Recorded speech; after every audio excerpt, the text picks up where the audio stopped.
My Miami with Kricket Snow, the 2010 president of the American Institute of Architects Miami chapter. In this episode, we visit Espirito-Santo-Plaza, a mixed-use tower designed by Cone Peterson Fox, and a building best known for a massive concave facade on its western elevation.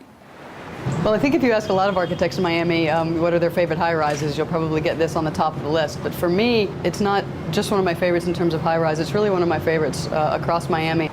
Let's talk about the building's two distinctly different facades. What's interesting is I had a very nice conversation with the architect, the design architect for this building, and he explained to me, why this building has the split program that it has and why it has two very distinct facades. It was obviously by design. One is that, this building is partially office and the building is also partially hotel. The hotel program faces the bay. The office program faces the city, and the building as a whole from the outside in has two very important, equally important distinct faces, one of which is the city side and one of which is the bay side. So appropriately so, they split the program in the same manner to respond to the context. And how does the building respond specifically to its Miami location? Well, one of the things that's certainly different here, and a lot of this is something that people do notice when they come in, is they say, my goodness, why are your mullions so huge? You see these thin, delicate curtain walls in so many other places, and clearly that's a response to our building codes and the fact that we have to deal with high wind velocities for hurricanes. This building also touches the street in a way that no other building does. Most of the buildings on Brickell you'll see have an elevated entry where you have to climb several stairs to get up above the floodplain. And what they've done here is they've treated it a little bit differently. They've allowed you to come in off of the sidewalk, then they take you up to the occupied spaces within the building, and those portals, if you will, that address the street below the flood level have been designed to accept floodgates so that the building can actually be protected in times of imminent flood or hurricane. Tell us more about the building's most prominent feature.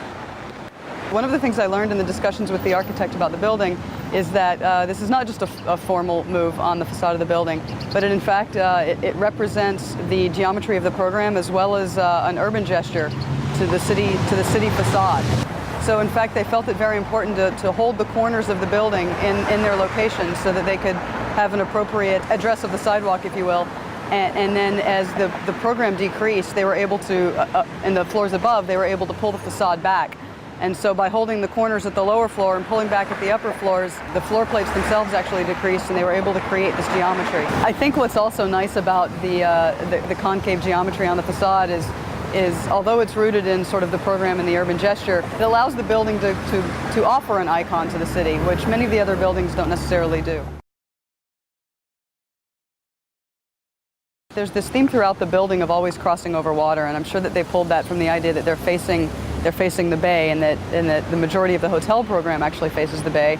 And so there's always sort of this interconnectivity of people and water. In fact, when you drive under the valet station at the hotel, you drive underneath a water bridge that's above you. So that's sort of a constant theme that you'll find as you wander through the building.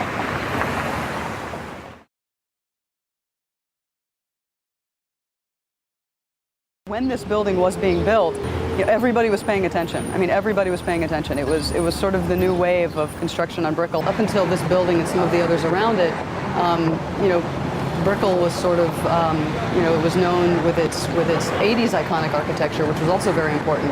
But I would say 25 years later, this building sort of marked a new era.